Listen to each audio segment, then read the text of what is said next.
There are many aspects of your fitness that you're likely considering, but there is one that you probably aren't, and this one is a big one. On this week's episode of the Exercise is Health podcast, we're going to highlight what this aspect is and what you can do about it. We're going to cue our introduction, and we're going to dive right into this conversation. Hey, welcome back, exercisers, to the Exercise is Health podcast, brought to you by Exercise for Life Studios, where we believe that your health is your most valuable asset, and the single best thing that you can do to both boost and protect this asset is exercise. Specifically, exercise is geared towards building the health and function of your muscles. We are your hosts, Charlie and Julie, and today we are discussing this idea of one aspect of your fitness that you likely aren't considering, and this aspect affects so much of how you feel, how you function, and even what you do throughout your day, but you're likely overlooking it. And so we want to dive into what this is, what you can do about it, and really the steps that you need to take to make sure that not only are you improving this aspect, but that it carries into the rest of your life. But before we get into all that, we have a favor to ask from you, and we have a gift as well. That's right. So if you have been enjoying our podcast for 30 seconds or for all 5 years that we've been here, we would absolutely love it if you would leave us a rating and review. Rating and reviews really help our podcast gain traction. It helps us get more and more podcast guests, and it lets iTunes and all the other platforms know that we are still creating amazing content for you guys. So if you wouldn't mind pausing the show and leaving us that rating and review. Secondly, we do have a gift for you. We have recently decided to open up our membership so that you get to have it for free. All you have to do is go to www.exerciseforlifestudios.com and you can get your 2-week free membership there. If you have enjoyed any of our content, like many of our other podcast guests are like, I really like listening to you, but I'd like to try it too. So make sure you go check out that free membership and you can try out any of our programs or multiple of our programs, all in that 2 weeks, all for free.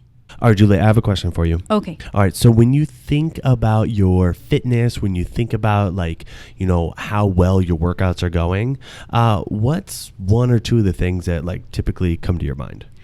The two things for me is going to be how breathless do I get doing stuff, right? Like in my normal day, and then my strength. That's the top that come to my brain. And right. Also, I think those are the same with my clients. Yep. That they often say. I think a lot of people think about those things as well, like how energized or physically fit do they feel? How strong do they feel? How easy do their tasks throughout their day feel? And even how well they're moving, like how mobile they are. Do they feel stiff and achy? Things like that, okay?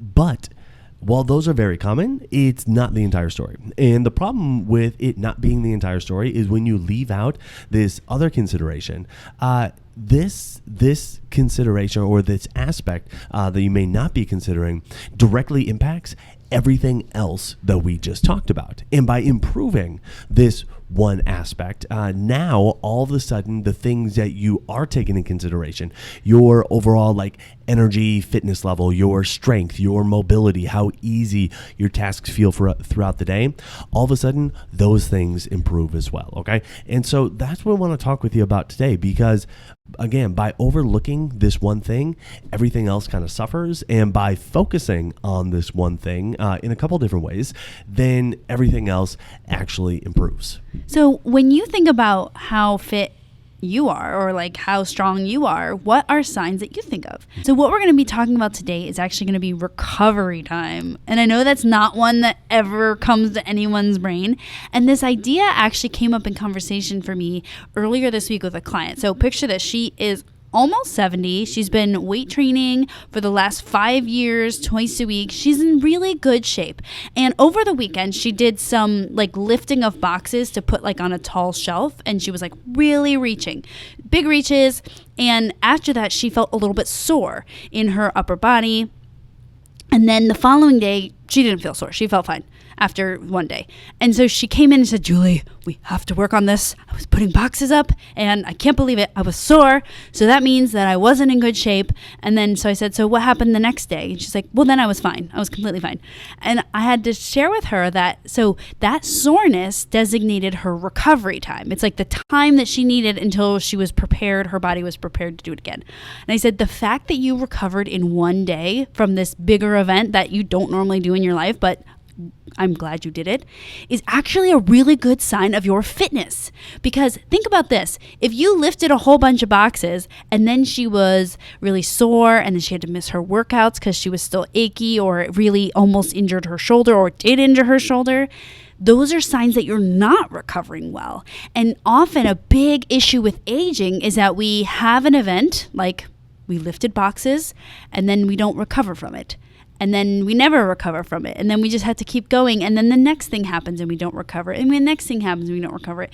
So the signs that she recovered in a day was a great sign of her fitness. And she was like so pumped to hear that because we never talk about it. So today we're going to be talking about this recovery time. How do you keep it short so that you can get back to your workouts which is the thing that continues to make you strong, but you can't keep just beating up your body. It has to be that your body is prepared. And so that means that recovery time needs to be nice and short so that you're able to keep working out. Hey, Julie, this is a huge piece that a lot of people don't take into consideration. I mean, normally what is kind of thought of is like, all right, well, I'm going to go do an activity and it's going to tax my body, is going to deplete my body to some level.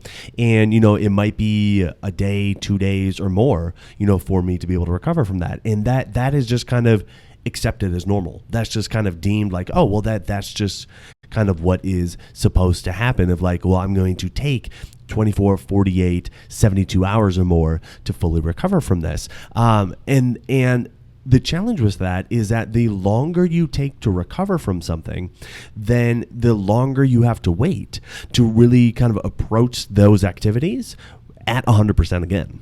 And it's one thing, and okay, so that's one aspect. The other aspect is you might also say, okay, well, you know what? I'm not going to wait 48, 72 hours to do this thing again. I'm going to go in at less than 100%. I'm going to go in more depleted than I was. And so now if you're entering in those activities, doing those activities with a body that isn't as ready as it was the first time you did it, because it's still recovering from the first time you did it, well, what do you think is going to happen after that? You're going to take longer and longer and longer and longer to recover. And eventually, we just say, you know what, this just isn't worth it anymore. I remember growing up playing pickup basketball on, Sundays and Wednesday nights. And there was a guy that come through and he'd be in, like once every other week was kind of his frequency. Okay. And it's like, okay, well, we're playing twice a week and you're here once every other week. Like, what are you doing the other 3 times that we're playing? He's like, it honestly takes me like 6 days to recover from this one time. And I'm not able to golf during, those days. And so like, I want to be able to golf. I want to be able to do these other things. And so like I really space out how often I play pickup basketball because of how long it takes my body to recover. Now, compare that to somebody who takes much less time to be able to recover. What are they going to be able to do? They're going to be able to not only go back and do the activity, more frequently, but they're also going to be able to do everything else that they want in their life more frequently as well. So this recovery aspect has huge implications, not just for your workouts, but for your life overall. Because if you are constantly feeling achy, beat up, sore, borderline injured from your workouts and feeling that way for, again, 24, 48, 72 hours after you work out, then that has a dramatic impact on your life overall, on, your quality of what you're able to do day in and day out. And so we want to help you with that. And we want to kind of teach you some things that you can do to shorten that recovery time while ultimately still getting really effective workouts in. Because a lot of times we think, well, the way to shorten the recovery time is just to make everything easy. And if I make everything easy, I'm not going to get as great results.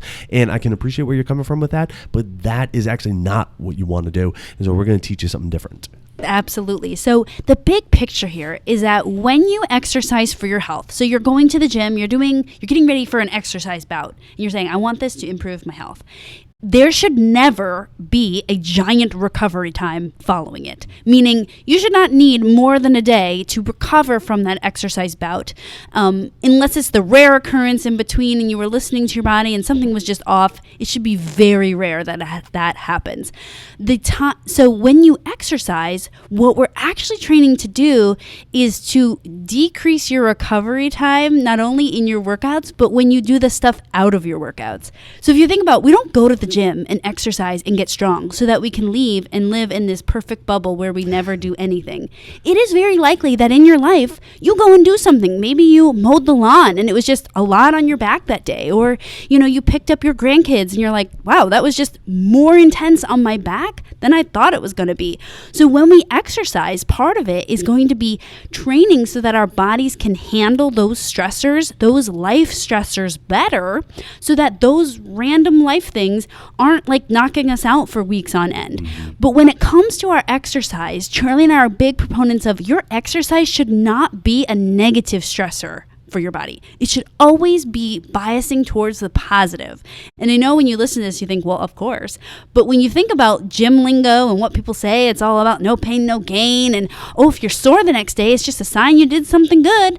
Well, we want to help you navigate. How do we get a really good stimulus to build strength, build function, build health in your workouts, and try to really dampen the negative effects so that you're not feeling achy, you're not feeling sore, and so that you're not having that long recovery time. We're keeping the recovery time short, and in turn, you're going to get this increased tolerance when it comes to doing physical stuff in your regular life. Like I said, like gardening or mowing your lawn, picking up your grandkids, things like that. And for that, we're going to implement our 4 exercise for life principles. Yes, absolutely. These really are the keys, okay? So if you're unfamiliar with our 4 exercise for life principles, we're going to walk you through them right now, okay? The first exercise for life principle is to use and stay within your symptom-free full range of motion. All right, this is a big one. A lot of times when people are thinking about doing an exercise, we hear the idea of using full range of motion. It comes up so frequently, but there are some nuances to that often get left out.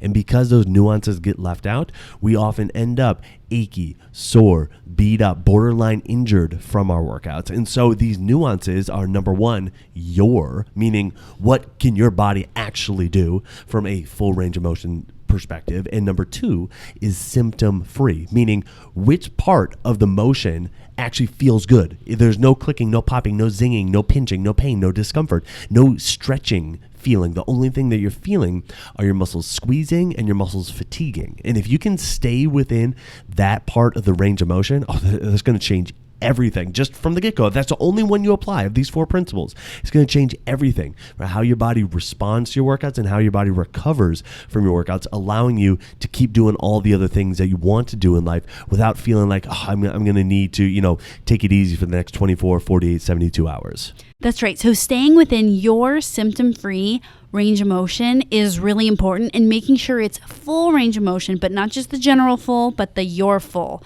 And so using that as a guideline, your body will always let you know if something is going on. And the other thing I wanted to add to this is that you want to observe this each and every time you do an exercise. I was literally just working with a client last hour, and she was having some weird back issues with a leg exercise that we were doing. So we took her off the leg exercise. We stayed within her range of motion. So after we're done, I took her off the leg exercise, and we did some stabilizing things for her spine. And then we went back to the leg exercise, and her back situation was way different. She had no symptoms, no pain. So set 2, we could do more range of motion. So always being mindful that each set might be a little different, and it likely will be very different depending on how your muscles are feeling that day, depending on how you're feeling that day, and depending on what you've done before or after each exercise. The second principle is going to be to control your moving and non-moving parts. Now, if we wanted to be really general, Charlie and I would have called this, make sure your form is good. But we didn't want to do that. Because if you think about a squat form or a push-up form or a crunch form, any exercise that is a common one that has a form, that form is not right for every person. And this is the big issue, is that everyone thinks that they should fit into one mold. And if they're not doing it in that way, they must be wrong. And it's actually more common that it's more likely that you are going to do something that doesn't look like that mold. But the thing you do want to be mindful of is whenever you do an exercise, the areas that are not moving, you keep not moving them. And the areas that are moving, you keep moving them. So here's an example. If you are doing a squat, you might say, okay, my ankle joint will move, my knee joint, and my hip joint is going to move.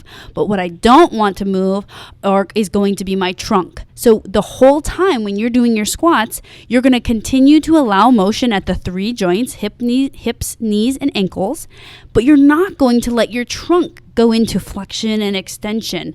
You're going to keep that stable. That principle can be applied to every exercise. So however that first rep looked, you want your last rep to look like that. Maybe you lose a little range because you're getting tired, but in general, you don't want more joints to start moving than what started with. Does that make sense? It does make sense. And it's a huge point, because I think where the misunderstanding often is people think, well, the range of motion needs to stay the same from the first rep to the last rep. And that's something that will likely change rep by rep. But what should stay the same from the first rep to the last rep is what parts of your body are moving and what parts of your body are not moving, because that is going to, in part, dictate the muscles that are being involved, the muscles that are being challenged with the exercise. And so if the entire kind of goal of the exercise is to challenge your muscles, because that is the thing that's driving the strength, the health, the fitness, the mobility benefits that you get from exercise, then we need to make sure that we are strictly controlling the moving and non-moving parts and keeping that uniform from your first rep to your last rep. Number 3, exercise for life principle is to move slowly, okay? Move slowly. Now, a lot of people hear this and think, oh, yeah, like I move slowly.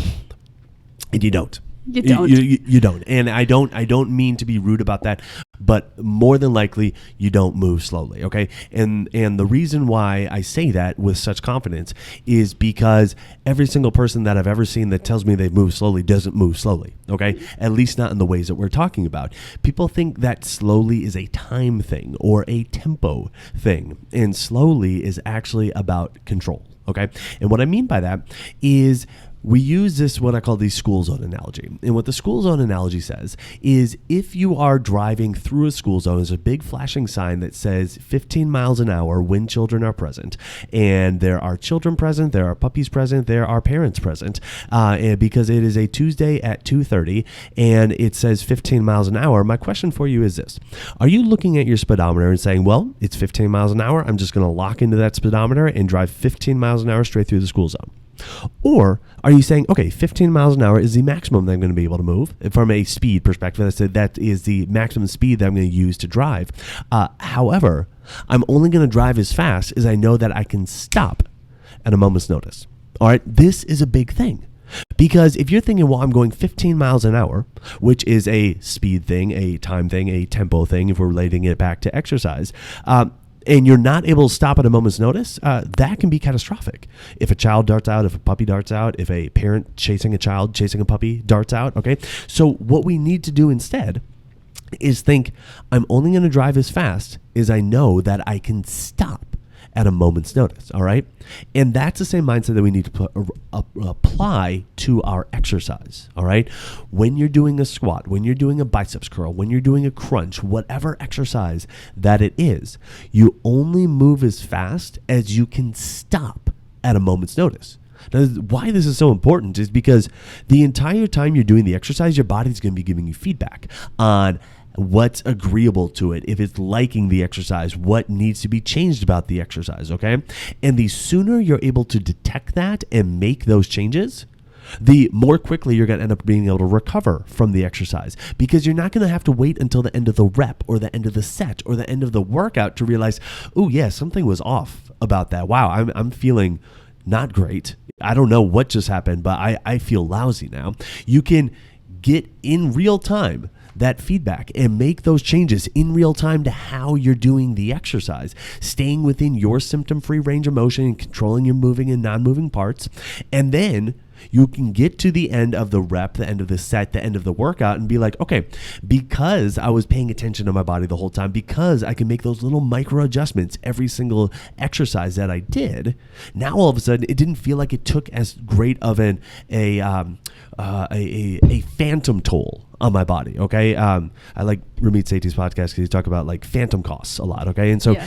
so these phantom tolls on your body, right? Like we think, okay, the toll that's placed on my body is just like how fatigued my muscles got. But there are all these other little phantom tolls that we're not calculating because we're not paying attention to what our body's telling us during while we're doing the exercise. So moving slowly allows us a much greater opportunity to pay attention to that, to control our moving and non-moving segments, and to make sure we're staying within our symptom-free full range of motion. That's right. So moving slowly, all about control, not necessarily speed, but how controlled you are. Okay, point number 4, our last exercise for life principles is you got to focus on the muscle squeeze. I think the number one thing that people look for when they shop for a gym is how much distraction do I get to get? So true. How much do I not have to think about muscles, Yep. right? Yep. What's the fun teacher doing? What kind of lights are going to be flashing in my face? What kind of music? What kind of vibe? What kind of TV shows are on? So one of the best ways to be mindful of your body and to be able to listen to your body is to focus on muscles squeezing. So when you're doing reps, you're not thinking numbers. You're not thinking about your dinner plans. You're thinking about the biceps that you're squeezing. You're thinking about the glutes that you're squeezing. And the more and more that you can get in tune with squeezing the muscle, the more the muscle will squeeze, which increases efficiency, right? You're getting it more out of your time. But also you're going to be mindful and notice when your body is making changes, right? For the better or worse, like, oh, this is getting easier. I can do more range. Goes back to step number 1, staying in your range. Or, ooh, I'm getting fatigued, or I've gone too far. So focusing on that muscle squeeze and really tuning in rather than tuning out is what we really want to see when you're doing your reps. Now, what's cool about this principle in particular is if you just follow this one principle of focusing on the muscle squeeze, it makes the other 3 principles so much easier to follow. You're going to be more likely to move slowly. It's really hard to focus on the muscle squeeze and move fast at the same time, okay? You're going to have to slow down and make sure that you are controlling the motion when you are focusing on the muscle squeeze. Number 2, you're going to be more likely to control your moving and non-moving segments, and you're going to be far more likely to be staying within your symptom-free full range of motion. So this muscle squeeze thing is a huge aspect of not only the results that you're getting from your workouts, but making sure that you are utilizing the other 4 exercise for life principles as well, which ultimately will help you recover faster from your workouts, ultimately allowing you to return to your workouts more frequently, allowing you to build your strength better, allowing you to build your fitness better, and not have to feel like all the other activities that you do in life either take a toll on your body or have to be sacrificed because of the toll that your workouts take. So it is such a win-win when you start implementing this 4th exercise for life principle as far as everything else that occurs. So here's the bottom line. By changing how you go about exercising, okay, you can change the response of your body to your workouts, okay? This change in response, can allow you to increase the frequency of your workouts, allowing you to increase the strength results that you're getting, allowing you to increase the fitness results that you're getting, allowing you to decrease the amount of recovery time that's necessary to go from one workout to the next, to go from one activity to the next in your day. Because when you approach the activities of your day with a stronger body, with a more fit body, it's going to be less likely that you need an excessive amount of time to recover from those activities. And exercising in a way that not only allows you to come back to the workouts frequently, but truly build your health, build your strength, build your function throughout each workout, truly is the optimal way to go about making sure that you can keep doing all the things you want to do in life for as long as you want to do them. So that's why we really hammer home these 4 exercise for life principles, because those are the keys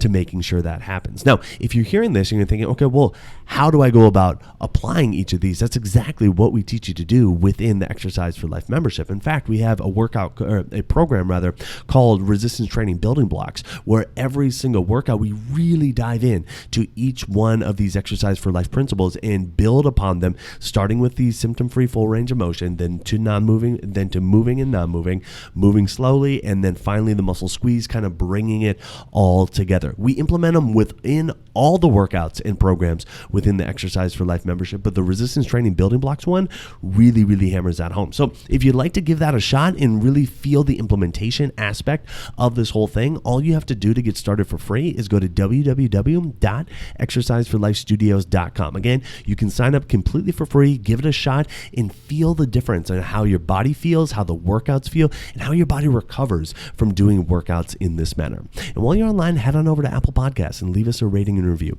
It helps people find our podcast when they're looking for information on exercise and they're looking for information on health. So if you found value in this conversation today, let us know by leaving us that 5-star rating and review. Well, thanks so much for tuning in. We always appreciate it. Have a fantastic week, and we'll talk with you all next week. This podcast is for information purposes only. The statements and views on this podcast are not medical advice. This podcast, including Julie and Charlie Gates, disclaim responsibility for any possible adverse effects from the use of information contained herein. Opinions of guests are their own, and this podcast does not endorse or accept responsibility for statements made by guests. This podcast does not make any representations or warranties about guest qualifications or credibility.